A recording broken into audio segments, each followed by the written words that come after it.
તમે શાંતિ રાખો.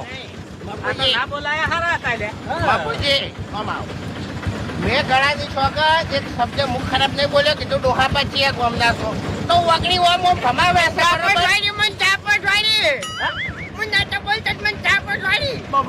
બોલી તો ક્યાં કે તમે નતા બોલતા એટલે અમને અમુદન રહેતી હતી. હા બાપુજી, આપણે કંટાળો ના આવે એમ. હું કીધું લે તારે ડોશી જીવી છે મરી ગયા તો જીવે છે, ડોશી જીવે છે. આ તો પણ એમ કીધું હોત તો પટી ગયું બધું. બાકી મારા ગામમાં હું કોઈ બોલતો નહીં. હાલે ભમાવા વગર મેં તો નહીં. હા વાથાનો સૂતો છું.